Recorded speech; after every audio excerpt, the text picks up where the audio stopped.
That's my bookmark. मेरे पास जितने भी पेन हैं उनसे स्याही निकलती है और अक्षर लिखे जाते हैं, लेकिन कुछ लोगों के पास ऐसे पेन होते हैं जिनसे सोना निकलता है। सवाल यह है कि वो पेन किसके पास होते हैं। आज की कहानी ऐसे ही एक पेन के बारे में है जिससे सोना निकलता है। डॉक्टरनी बता रही थी कि उनके वो यानी डॉक्टर साहब इधर उधर का पैसा नहीं लेते, गरीबों की मदद करते हैं और कईयों को तो ऐसे ही मुफ्त में दवा दे देते हैं। डॉक्टरनी का मतलब वो कोई एमबीबीएस डॉक्टर नहीं थी, डॉक्टर साहब की पत्नी थी। हिंदुस्तान में एक डॉक्टर की शादी होने से देश को डॉक्टरनी अपने आप ही मिल जाती है, जैसे मास्टरनी अफसरानी अपने आप बनती हैं। वे बोली, देखिए भाई साहब, गलत पैसा तो गलत काम में ही चला जाता है। हमारे भी बच्चे हैं, हम तो कभी किसी की बद्दुआ नहीं लेते। स्वर्ग नरक सब यहीं भुगतना पड़ता है। इसी बीच डॉक्टरनी ने मुझे अपने कोठी जैसे घर के बारे में भी बताया कि अभी 80 लाख में लिया है, 30-40 लाख रुपए का फर्नीचर लगना बाकी है। मैं उनकी बातें सुनकर क्षुद्रता के एहसास से भरा जा रहा था। ये डॉक्टर साहब मेरे दूर के रिश्तेदार भी थे और दोस्त भी। पिछले दिनों उनका तबादला दूर देहात में हो गया था, जिसे रुकवाने में कुछ मदद उन्होंने मेरी भी ली थी। मैं फिलहाल एक फर्जी मेडिकल सर्टिफिकेट लेने उनके घर आया था।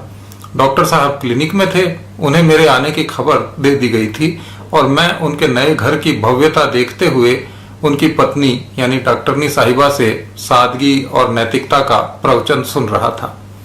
चाय भी चल रही थी। मैंने तय कर लिया था, इतने ईमानदार, नेक दिल और चरित्रवान डॉक्टर से फर्जी मेडिकल सर्टिफिकेट लेने जैसा घटिया और गलत काम नहीं करूंगा। डॉक्टरनी इंटर फेल थी और उन्हें उनके काबिल पिता ने 50 लाख रुपए और एक BMW कार के सहारे डॉक्टर साहब को अर्पित कर दिया था। शादी के 2 साल के भीतर ही वे अपने पति यानी हमारे डॉक्टर साहब के साथ इस अलग घर में आ गई थी। इसका कोई गलत मतलब मत निकालिएगा, क्योंकि डॉक्टरनी के मन में अभी भी अपने सास ससुर के प्रति बड़ा आदर भाव था। वो कह रही थी कि अलग थोड़ी ना हुए हैं, यहीं 2 गली छोड़कर वे लोग भी रहते हैं। वो तो बच्चे दादी बाबा के लाड़ प्यार में थोड़ा बिगड़ रहे थे, इसलिए हम लोग इधर रहने को आ गए। तभी डॉक्टर साहब भी आ गए। उनके हाथों में मिठाई का डिब्बा था। इस डिब्बे को उन्होंने मुझे प्रदान किया और बोले, आप लोगों की वजह से ही ट्रांसफर रुका है, वरना गांव में तो सड़ जाता। मुझे तभी पता चला कि गांव में लोग सड़ जाते हैं। मुझे मिठाई देकर वे शून्य में किसी को गालियां देने लगे। डॉक्टरनी बोली, कितनी बार कहा है, दूसरों के चक्कर में अपना ब्लड प्रेशर हाई मत किया करो। अपनी किस्मत में जो है वो मिलेगा, ये चुड़ैल उसे नहीं छीन सकती। मैंने सोचा चुड़ैल कौन थी, फिर पता चला चुड़ैल पड़ोस की लेडी डॉक्टर को कहा जा रहा था, जो उनकी प्रैक्टिस को कम कर रही थी। हमारे डॉक्टर साहब ने अपने घर से 1 किलोमीटर दूर से ही बोर्ड लगवा दिए थे, जिन पर तीर के संकेतों से उनके घर तक का रास्ता बताया गया था। ये सारा प्रचार कार्य डॉक्टर साहब ने अपने दोस्तों या रिश्तेदारों के लिए नहीं, बल्कि मरीजों के लिए किया था, जिससे उन्हें रास्ता ना ढूंढना पड़े। क्योंकि उनका मानना था कि अगर मरीज रास्ते में किसी दवाई की दुकान से उनके घर का पता पूछेगा तो पूरा अंदेशा था कि ये बदमाश दवाई की दुकान वाले दुकानदार उन्हें किसी और डॉक्टर के घर पहुंचा देंगे। उधर लेडी डॉक्टर रात को कुछ लोग भेजकर डॉक्टर साहब के ये बोर्ड उखड़वा देती थी। डॉक्टर साहब बताने लगे, आज अभी घर आते हुए ही रास्ते में मेरे 2 बोर्ड पड़े मिले, मैं गाड़ी में रख लाया हूं। एक एक पर 1200 का खर्चा हुआ है। बताइए भाई साहब, कितनी बार नए नए बनवाऊं। थोड़ी देर वे शांत रहे और इसके बाद डॉक्टर साहब फिर किसी को कोसने लगे। अब की बार वो अपने घर के ठीक सामने बने एक प्राइवेट क्लिनिक को गालियां दे रहे थे। ये क्लिनिक एक कंपाउंडर ने खोला था, जो आरएमपी होने के बावजूद खुद को डॉक्टर बताता था।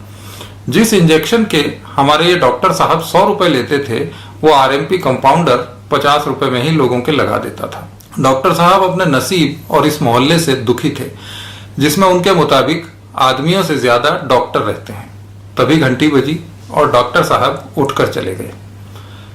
15 मिनट बाद लौटे तो उनके हाथ में 2000 रुपए के नोट थे। इन्हें डॉक्टरनी के हवाले करते हुए वे बोले, साला 200 कम दे गया है, हर तरफ बेईमानी है। मैं अचरज से देख रहा था कि ये क्या मामला है। डॉक्टर साहब ने समझाया, देखो भाई, सरकारी कर्मचारी दवाई के फर्जी बिल बनाते हैं, फिटनेस सिकनेस ये भी सब फर्जी बनते हैं, मुझे उन्हें वेरीफाई करने पर 10% मिलता है। दवाई की दुकान वाला ये काम करता है। नालायक 200 रुपए कम दे गया है। देश से चरित्र तो खत्म ही हो गया है।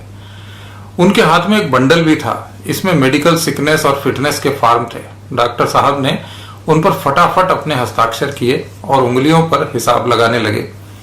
बोले ठीक ही जा रहा है। 2 लाख रुपए ट्रांसफर रुकवाने पर खर्च हुए थे, करीब करीब सारा निकल आया है, कवर हो जाएगा।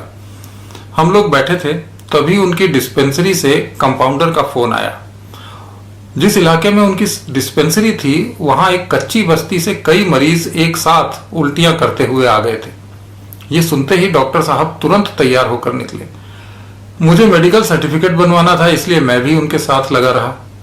उन्होंने पूरी लगन और मेहनत से कच्ची बस्ती के सारे बीमारों को इंजेक्शन लगाए, वहीं बाल्टी में ORS का घोल भी रखवा दिया और अपनी निगरानी में सबको पिलाया। फिर कच्ची बस्ती में एक एक घर जाकर लोगों का इलाज किया। उनकी ये तीमारदारी देखकर मैं दंग रह गया। वे बोले जानते हो, हैजा फैला है। मैंने कहा भाई, हैजा तो 20 साल पहले ही देश से खत्म हो चुका है। वे बोले खत्म तो हो चुका है, घोषणा भी हो चुकी है, लेकिन होता है, इसीलिए हमने इसका नाम अब गैस्ट्रोएंटराइटिस कर दिया है। चीज वही है। डॉक्टर साहब की इस ज्ञान और कर्तव्य परायणता का एहसास मुझे तब हुआ जब थोड़ी ही देर में चिकित्सा विभाग के बड़े बड़े अफसर, वार्ड मेंबर, स्थानीय विधायक और अखबार वाले भी वहां आ गए। डॉक्टर साहब ने बताया इस कच्ची बस्ती में थोक वोट हैं। मुझे फोन आते ही पता था कि ये सब यहाँ आएंगे, इसलिए मैं तुरंत आया। रात बहुत हो गई थी। लौटते वक्त डॉक्टर साहब बोले चलो अखबारों के दफ्तर का भी एक चक्कर लगा लेते हैं। वे गए और वहां बैठे उत्सुक पत्रकारों को सारी घटना बताई। अगले दिन अखबारों में डॉक्टर साहब की फोटो और तारीख छपी। वे बोले देखो एक डॉक्टर को कितने मोर्चों पर एक साथ जूझना पड़ता है। मैं धन्य हो गया। मुझे अगले दिन फिर उनके घर जाना पड़ा, क्योंकि मेरा मेडिकल सर्टिफिकेट तो अभी तक नहीं बना था। डॉक्टर साहब गदगद भाव से घर के बाहर बनाए अपने क्लिनिक में बैठे हुए आराम से मरीज देख रहे थे। उनके क्लिनिक में हंसते मुस्कुराते बच्चों के फोटो थे और अलमारियों में दवाइयों के अनगिनत सैंपल भरे हुए थे। उन्हीं में से एक उठाकर मुझे उन्होंने दिया और बोले ये टॉनिक है, इसे पीना, फोकट का है, जरूर फायदा करेगा।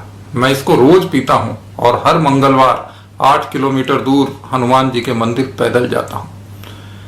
मैंने कहा भाई इतनी दूर क्यों जाते हो?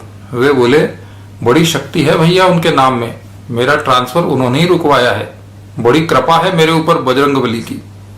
मैं बजरंगबली के इस भक्त के बारे में कुछ और सोचता बोलता, तब तक अंदर से डॉक्टरनी ने मुझे बुलवा लिया। बोली देखिए आपके भैया साड़ियां लाए हैं, कैसी हैं? मैंने उलट पुलट कर देखा और कहा बढ़िया हैं, आप पर अच्छी लगेंगी। वे बोली अरे मेरे लिए नहीं है, ये तो MLA साहब की धर्मपत्नी के लिए हैं। MLA साहब ने इनका तबादला रुकवाया था ना, कुछ तो करना ही था, ये खुद लाए हैं छांट कर। इसी बीच डॉक्टर साहब भी अंदर आ गए और दोनों पति पत्नी सबसे अच्छी साड़ी छांटने लगे। मैं अब गले तक भर गया था। मैंने जेब से मेडिकल सर्टिफिकेट निकाला और कहा तुम इस पर साइन करो यार, हमें छोड़कर सबको याद रखते हो। तुम्हारा ट्रांसफर रुकवाने के लिए हम भी कम नहीं दौड़े थे। डॉक्टर साहब को कुछ याद आया।